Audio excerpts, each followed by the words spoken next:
नमस्कार प्यारे विद्यार्थियों। आज मैं आपके सामने पढ़ाने के लिए आई हूँ हिंदी के स्वर और व्यंजन। तो हिंदी में स्वर और व्यंजन कितने प्रकार के होते हैं और कौन कौन से होते हैं, उनको पढ़ना हम स्टार्ट करते हैं। स्वर।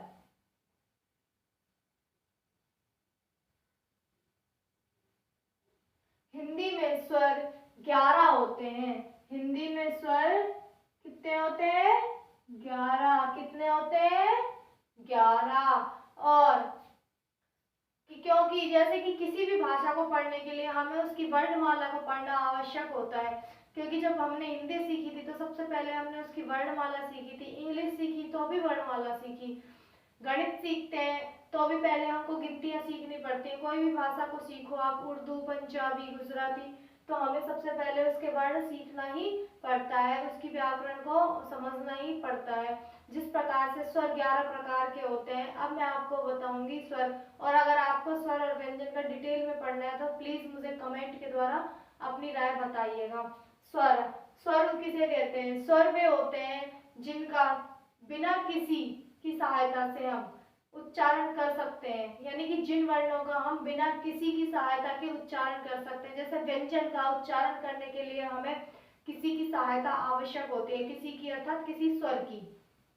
बिना किसी स्वर की सहायता के हम व्यंजन का उच्चारण नहीं कर सकते हैं। और स्वर हम बिना किसी के भी सहायता के, बिना किसी वर्ण की सहायता के उच्चारित कर सकते हैं। स्वर अपने आप में स्वतंत्र होता है। स्वर होते हैं हिंदी में 11। अब स्वर के दो भेद होते हैं कौन कौन से? पहला ऋस्व स्वर, दूसरा दीर्घ स्वर।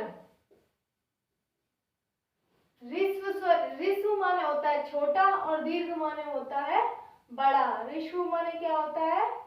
छोटा, और दीर्घ माने बड़ा। तो ऋस्व स्वर हमारे यहाँ होते हैं ए,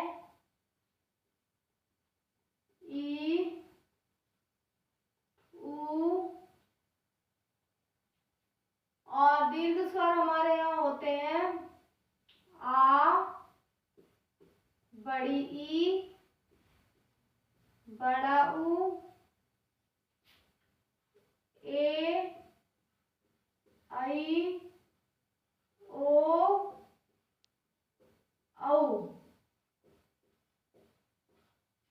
कौन कौन से? ए, ई, उ, आ, बड़ी ई, बड़ा उ, ए, आई, ओ, औ। देखिए बच्चों, स्वर कितने प्रकार के होते हैं? 11 प्रकार के। कौन कौन से? ऋस्व स्वर और दीर्घ स्वर। ऋस्व स्वर और दीर्घ स्वर। ऋस्व स्वर होते हैं हमारे 4 और दीर्घ स्वर होते हैं हमारे 7। ए, ई, उ, री। ए, ई, उ और री, ये हो गए 4 हमारे ऋस्व स्वर। और दीर्घ स्वर में आ, ई, उ, ए, आई, ओ और औ। आ, ई, उ, ए, आई, ओ और औ। अब हम इन्हें दूसरी प्रकार से भी पढ़ सकते हैं। जैसे ऋस्व स्वर है जो तो हमारे मूल स्वर, इनको हम मूल स्वर भी बोल सकते हैं। इन स्वरों को हम कौन सा स्वर भी बोल सकते हैं? मूल स्वर। यानी कि इनकी उत्पत्ति, ये मूल स्वर है, इनसे ही और स्वरों की उत्पत्ति हुई है। जिस प्रकार इन स्वरों को हम बोल सकते हैं संयुक्त स्वर या संधि स्वर। कौन सा? संयुक्त स्वर या संधि स्वर। किस प्रकार से देखिए समझाते हैं। संयुक्त का मतलब ये आ है, जो ए प्लस ए बराबर आ, तो कौन सी संधि हुई? दीर्घ संधि। कौन सी संधि हुई? दीर्घ स्वर संधि।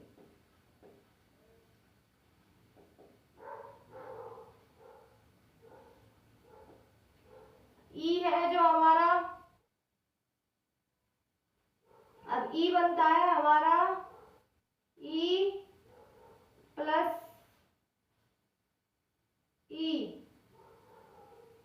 बराबर बड़ी ई। ये भी दीर्घ स्वर संधि। उ बनता है हमारा उ प्लस उ बराबर में बड़ा उ, दीर्घ स्वर संधि। अब हमारे पास ए देखिए ये है हमारे गुण संधि के। ए बनेगा हमारा ए या आ प्लस में ई या बड़ी ई बराबर ए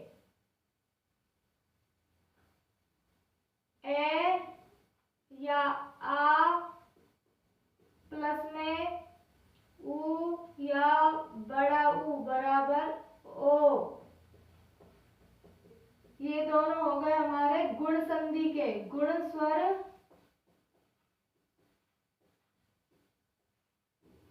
संधि। और ये भी हमारी गुण स्वर संधि। अब हमारा बच गया ओ ई प्लस ई बराबर बड़ी ई। ये भी दीर्घ स्वर संधि। उ बनता है हमारा उ प्लस उ बराबर में बड़ा उ, दीर्घ स्वर संधि। अब हमारे पास ए देखिए ये है हमारे गुण संधि के। ए बनेगा हमारा ए या आ प्लस में ई या बड़ी ई बराबर ए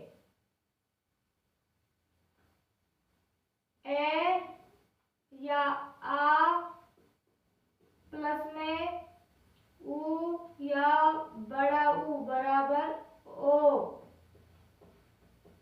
ये दोनों हो गए हमारे गुण संधि के, गुण स्वर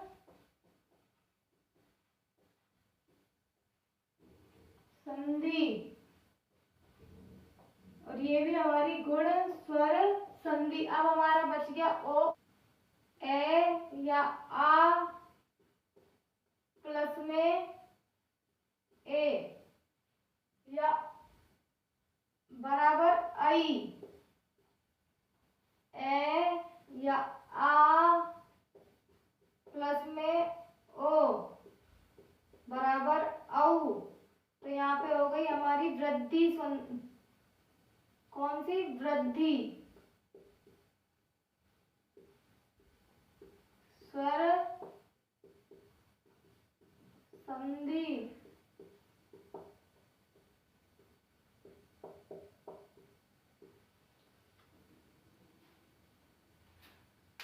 तो हम आज का वीडियो यहीं समाप्त करते हैं।